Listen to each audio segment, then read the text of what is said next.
Hello guys, welcome back to the channel Software Brains. Hope you all are doing good and learning well. If you are new to the channel and haven't subscribed it, please do subscribe and support us. In this channel, you would find very important and useful videos for learning programming, coding problems for competitive exams, tech news, various job notifications and interview preparation videos, and you would also find software life and cultural videos. So without wasting time, let's dive into the video.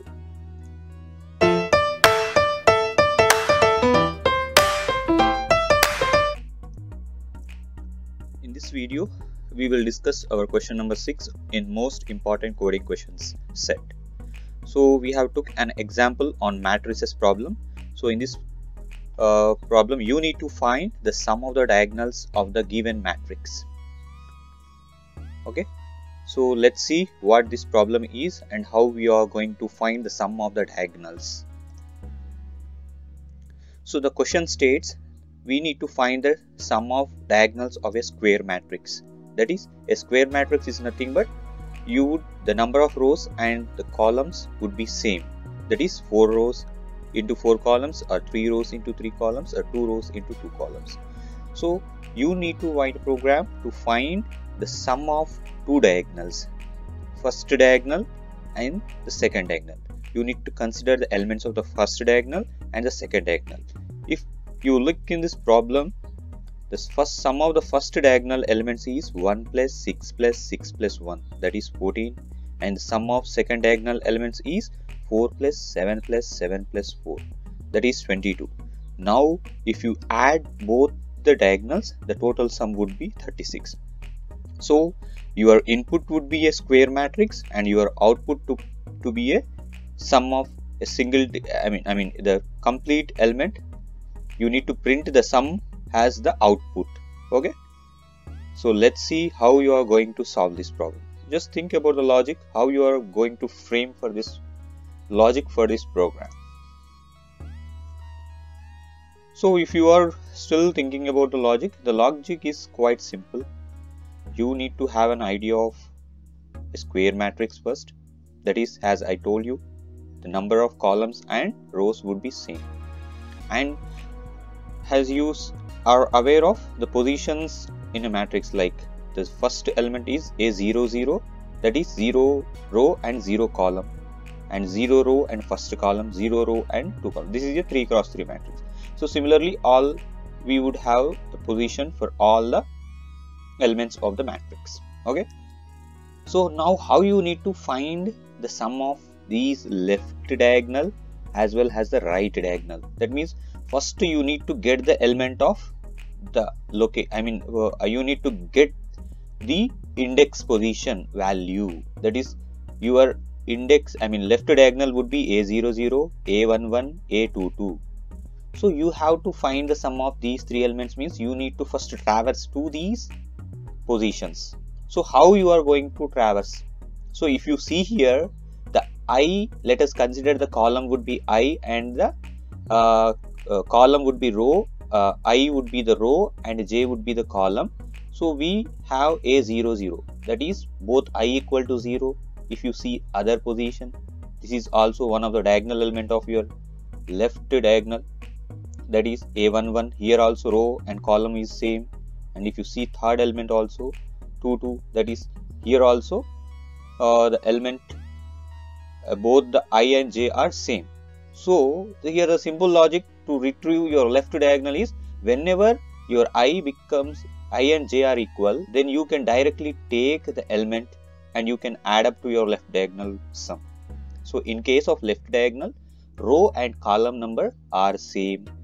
Okay, so now you would traverse all the array elements and check whether I is equal to J, then you would consider this element and add up to your left diagonal. Now you have got your left diagonal sum.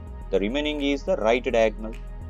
But how you need to find the right diagonal elements? A02, A11, A20. So for this, there is a logic like, always to retrieve the right diagonal, our column value, column position and row position is equal to n is the number of rows and columns which we would give. Like if we give n3, that is 3 cross 3 matrix. If we give 4, that is 4 cross 4 matrix. And if we give 5, that would be a 5 cross 5 matrix. So suppose here we have given 3, so we need to retrieve this value. So how would we get this value? See, row plus column, whenever the row plus column is equal to n minus 1. If you see here, the row is 0 and column is 2, that is 0 plus 2 equal to n is 3, 3 minus 1, 2.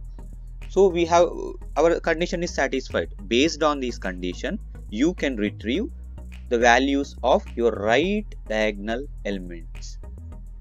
You can also see this is also 1, 1, 1, right?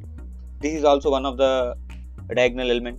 So how you can see here, row is 1, column is 1, that is 1 plus 1 is equal to 2. Our n is 3, 3 minus 1 is 2, 2 equal to 2. Then we can this.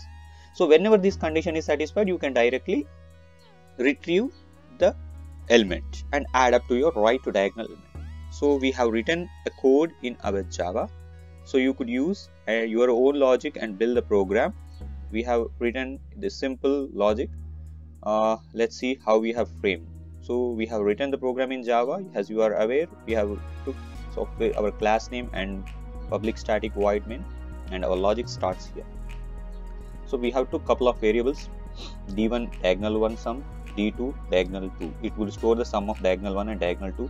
N would give us the what kind of square matrix number, like it is 2 cross 2 or 3 cross 3. See, now I am declaring a scanner, and to read my input, that is I would be reading, I would be prompting, given a prompt like enter the maximum matrix number of rows and columns. So how many rows and columns you would need to have? I would to have 3. I would enter 3 and it would be stored in n. Now I would be initializing my array to store these values, like it's a multi-dimensional array, n cross n, that is rows into columns. So now I'm initializing with n, which I have already read and stored in n. So now I need to enter the values into the array, right? So for reading the for inputting the array elements, I am using a for loop, for loop, which travels to each row and each column, and we would be reading that values, that is why I is equal to 0, I less than n defines our input value I plus plus. For each row we would be having, first consider row. See, row A01, 02, 02, 02, 01, 00. These are the first row elements, and we need to have each value at each and every position. So that's why we are taking this input. Now we have took our input and our values are, our array is ready. Now our logic begins, crucial logic, like how we need to find the diagonal element sum. Same, we need to traverse through each and every element of the array, right?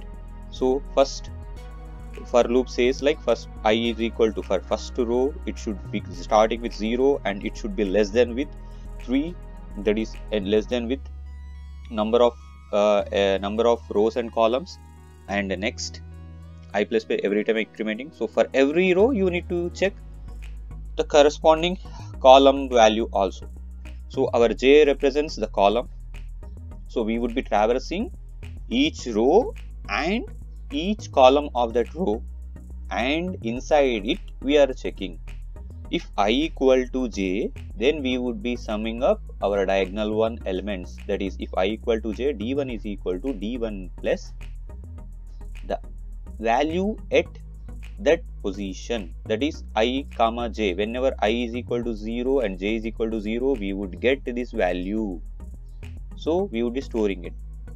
So similarly for every iteration it would check, and whenever we get like a I11 22, then it would be stored in this d1. And in case if this condition is not satisfied, in the same loop it would be also checking, like we have told earlier, like I plus j is equal to n minus j. I have pushed j to here so that to get the value. So our I, whenever this condition is satisfied, we would get the elements or values at our second diagonal element. So whenever this condition is satisfied, the values at second diagonal element would be sum up to D2 and the it would store in D2. So in D1 we would have the sum of the first diagonal elements, in D2 we would have the sum of the second diagonal elements. So just these 2 points are crucial logics, that whenever I equal to j, you would get, whenever rows and columns are equal, then you would get the diagonal 1 elements, and whenever you have I plus j equal to n minus 1, then you would get the elements of second diagonal. And similarly, directly you are printing the sum of the matrix diagonal items is d1 plus d2. That would give your output. So this is pretty simple logic, and you could also try your own logic to solve this problem. So that's it with this video. Thanks for watching. Do subscribe and click on the bell icon for more interesting videos.